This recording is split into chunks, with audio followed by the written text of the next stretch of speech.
Hello everyone, it's Amy. So I wanted to try and finish the second book that I started so that I don't put it away and not use it. And so what I'm going to do is this is just a regular type paintbrush. It's a 1-inch paintbrush, and I use this to dry brush or to do swirly brushing.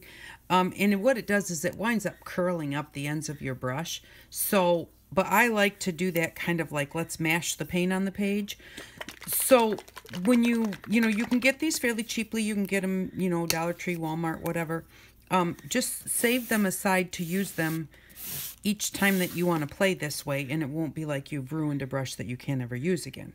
So, and what I'm going to do, because that's what I saw Shannon do, I think, she put the paint right on her brush, and then just put it all over the paper.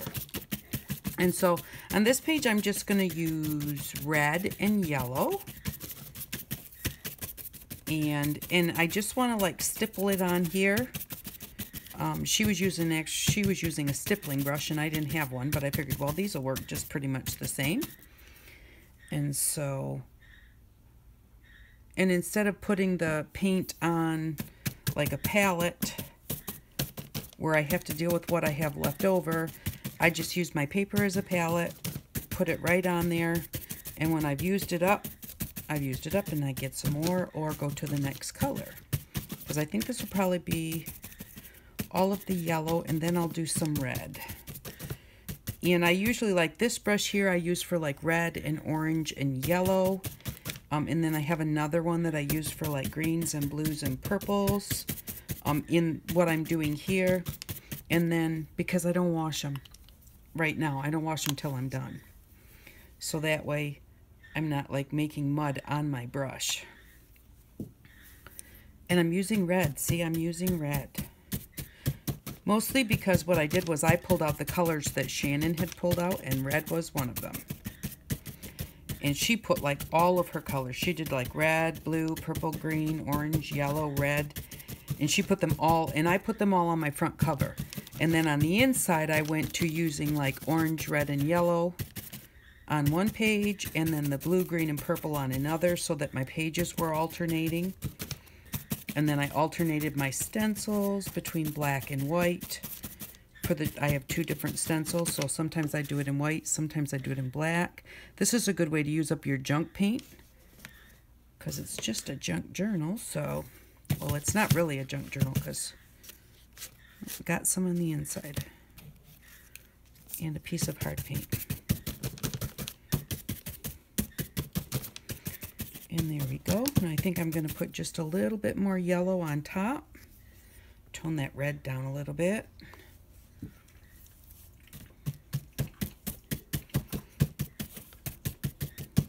And this is going to kind of blend me into an orange here and there.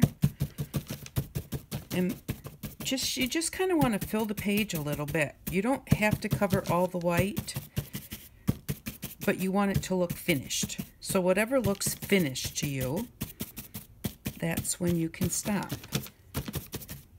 And you can use this to put pictures in. You can use it to put quotes in. My first one I'm going to use to put quotes in.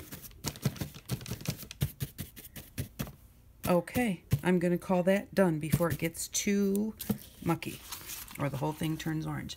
So there's that. I'm going to dry this really quick and I'll be right back. Okay, I've got it all dry. So on the page before, I did my circle stencil in black and my swirls in white.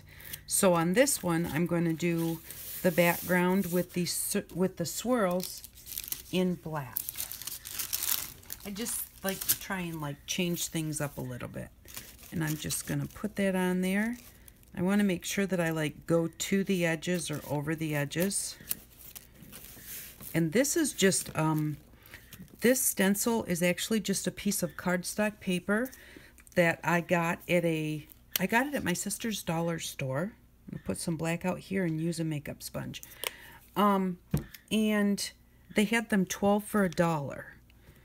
Because they were like for scrapbooking. They're for like putting in a scrapbook or something. They weren't really a stencil.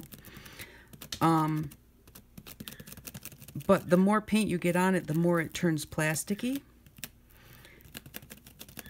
and it will last as a stencil, and I really, really like it. I don't do a lot of big work. There was 2 different styles, so I only got 2. Are you proud of me? I didn't even get 12. But now I kind of wish that I had, because it really does work good. And I have ripped this one somewhere because my paint underneath was too wet, and when I went to pull it off, I wasn't being careful, and I just like went to pull it off, and it ripped this stencil a little bit. But I don't usually do like really large work, so I was thinking, well, I'll, you know, I might have a use for that someday, so I'll pick up one of each style. And I did, and now I really, really like it.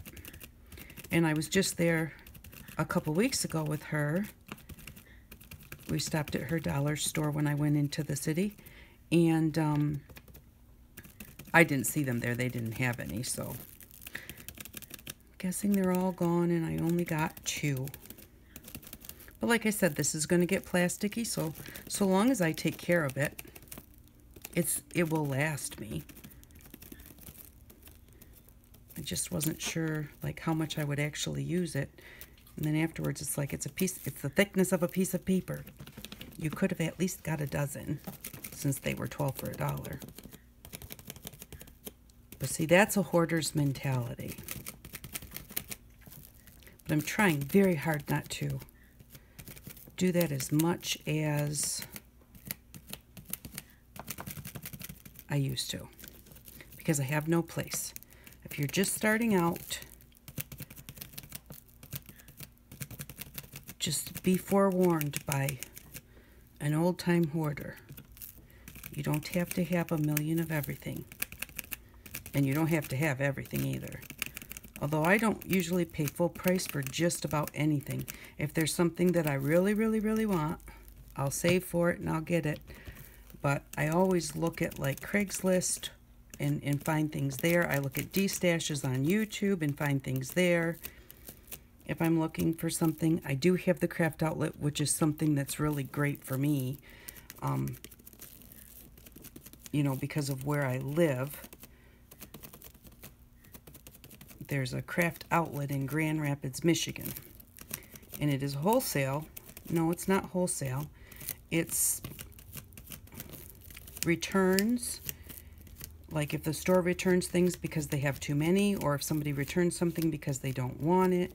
I've never bought anything there that's actually like, well, I have bought a few things like where a plastic case was broken or something, but it says right on there that it's broken, or you can obviously see that it's broken. But it will still work just as well, and their prices are really cheap. So, you know, that's a benefit that I have, but I normally don't spend full price on just about anything. And if I wait long enough, I can usually find what I want on sale or used. And also I like to try and figure out if I like the way a product works, but it's a very expensive product, I was like trying to figure out how can I just do that myself. How can I do it with something I have or something that I can make cheap? And I look around because a lot of people do the same thing. So, you know, you can find recipes and stuff on YouTube for, like that's where I found the recipe for my jelly plate. And then I just watch quite a few videos, and then I just kind of, if I think that I need to change something up, I just change it up a little bit by looking at all the different videos and seeing what I think works best out of each of them. So, but yeah, don't get to the point where you've worked yourself right out of your craft space, or you've collected yourself out of your craft space is what I really should say. You've collected so much there's not enough room for you.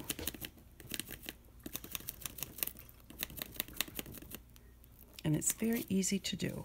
Okay, I've just got a little bit left here, and then I'll dry this. I have to turn the camera off to dry it because I have to unplug the light to plug in the heat gun. Voila! Ooh, I like the way that that black looks on the red. Look at that. That looks really great. I'll be right back, and we'll do the inside. Okay, it's all dry.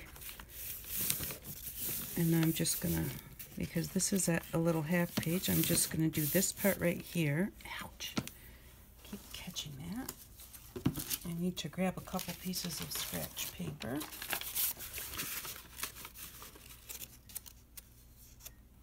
I'll just put one under there. And then this one I'll just hold over here when I'm doing this edge, and just be careful not to let it move, because that doesn't fold up because it's actually part of that piece of paper.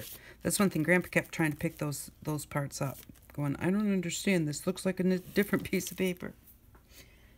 Okay, so I'm going to do this one in light green and blue. I'm using all the same colors that I used in my other one just because I have them out. Oops, I don't want to do that.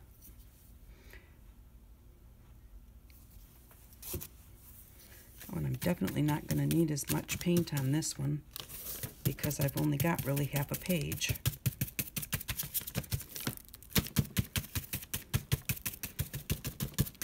And just a little, I don't know if it's a tip or what, but if you do dry your papers, whether it be with a hair dryer or a heat gun, when you're drying it, don't stand right over top of it.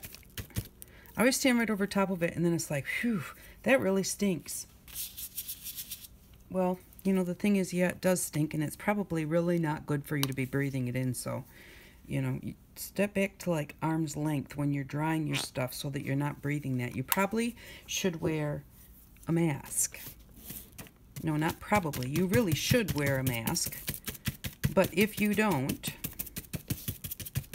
then make sure you don't stand right over top of the fumes. I mean, I have a very big room here.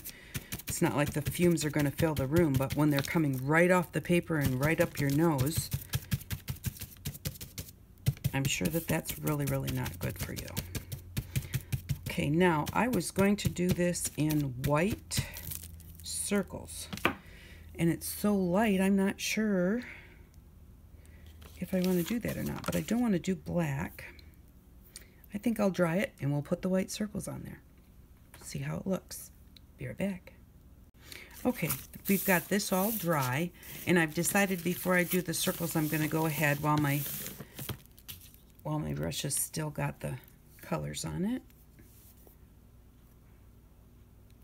I'm going to go ahead and do this other side too, and then I'll put the circle. Ooh, that would have been bad. Don't forget to put my masks on there. There we go.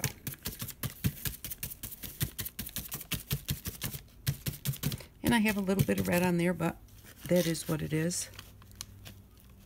Nice thing about doing something like this, like, I don't want to purposefully make a mess of it, but, you know, to have something like that happen is not something that's going to ruin my book, because it's not perfection anyways.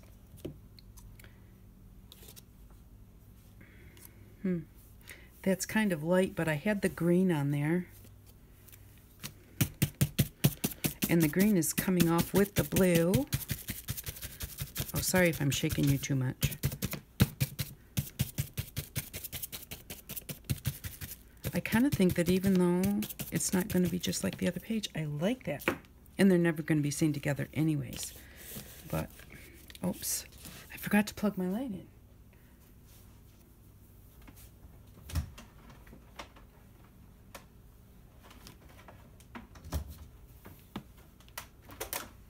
Sorry about that. I'll show you. See, you can see a lot of the green in there, so I'm going to call that just like it is. You know, this one has got the green on top, and this one is just mixed in, but I like that. I'm just going to take that paint chunk off of there.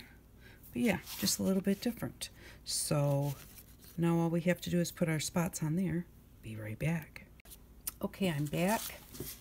And now we can put my spot stencil in white on here. Now this one,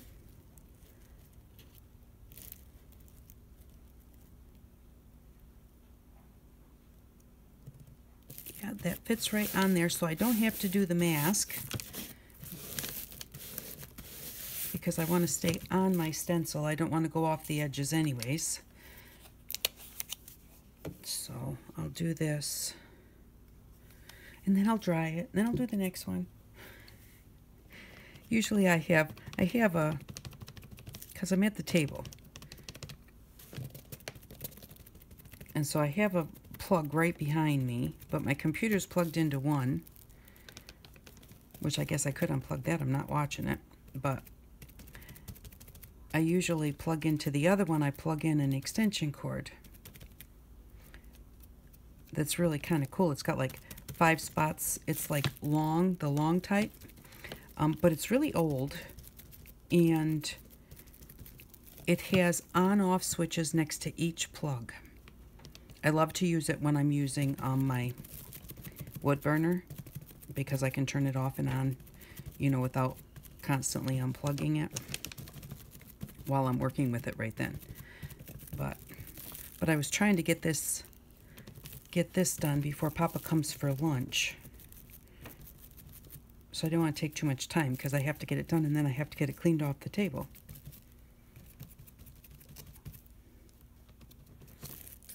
So that we can have lunch. So I don't want to take too much extra time and have too much extra stuff that I had to pick up.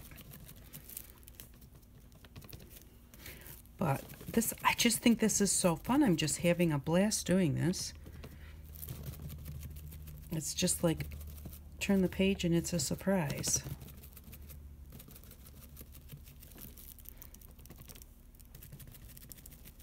And it does turn out really, really cool. I have one more actually stapled together to do.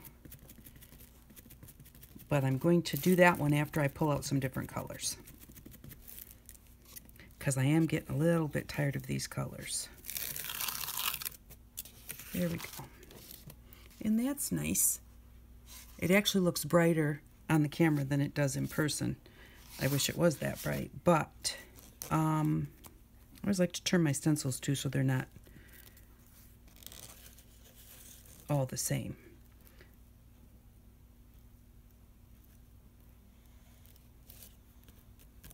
There we go. Excuse me. Like I was saying, when Shannon did hers, she doodled on her stencil parts, so I can doodle on these white circles. Excuse me. And make them stand out better. Just like maybe even just put either just go around them or put a black circle or a black spiral in the middle of each one. Would be kind of neat. Or go around the little ones and put a spiral in the bigger circles. Excuse me. I've got a terrible tickle.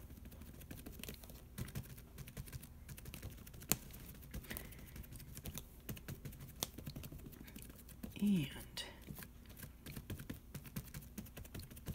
there we go. That's how that looks. So then we just have to go over here and do this one. That one, it's really, you know what?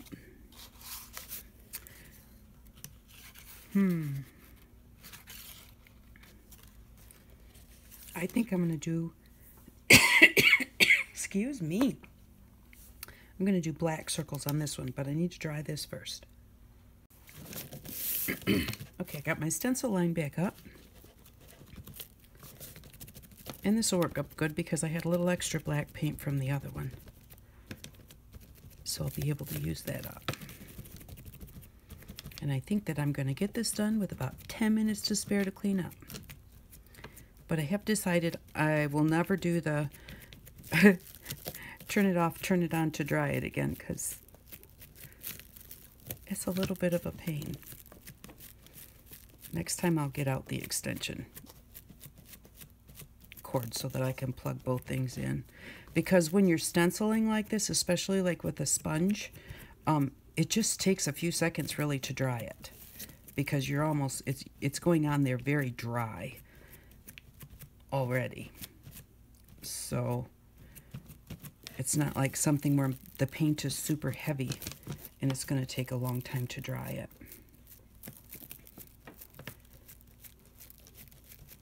But I do appreciate all of you stopping by and watching. I appreciate all of my subscribers. They just keep growing and growing, and I really appreciate that. Papa comes over and says, well, how many subscribers do you have today? He doesn't do it every day. He does it about every 2 or 3 days. So I think that's funny. I'm glad he kind of enjoys the YouTube, kind of enjoys hearing what's going on, because it gives him something to kind of like look forward to or be interested in, because it's hard for him. He really can't see or hear the TV because he doesn't see or hear that well. So it's nice that with this, if he doesn't understand what I told him, he can just say what, and you know, get it repeated at the same time. My husband said, well, he watches the news all day long. And he does. He watches one of the news channels. But I said, by the end of the day, he's kind of got the story, because they do the same thing over and over and over. But, you know, he doesn't hear part, you know, when he watches it the first time. And then the next time he watches it, he might hear the, you know, part of the part that he missed. And by the end of the day, he's kind of heard the whole thing after watching it over and over all day long. So this just gives him something to be interested in. And he asks about different ladies that, you know, have been on here with me for a really long time and how they're doing. And so it's interesting. Being that most of his friends are gone, you know, he loves to reminisce. So we were doing that all morning this morning. He really enjoys that. There we go. And I'm glad I didn't put the white on that page, even though there's already black here. The white would have just blended in way too much. So this is what we've got. So that's not too bad. I did that page in, like, I think just about a half an hour. So there's the first part that we did. And there's part 2. And there's part 3. So I just have one more to go. And then I will have this one done. So thank you for stopping by and playing with me to do my page. And I really appreciate it. And I appreciate all of your comments and all of your good wishes. Thank you very much, and I hope that you all have an outstanding day. Bye-bye.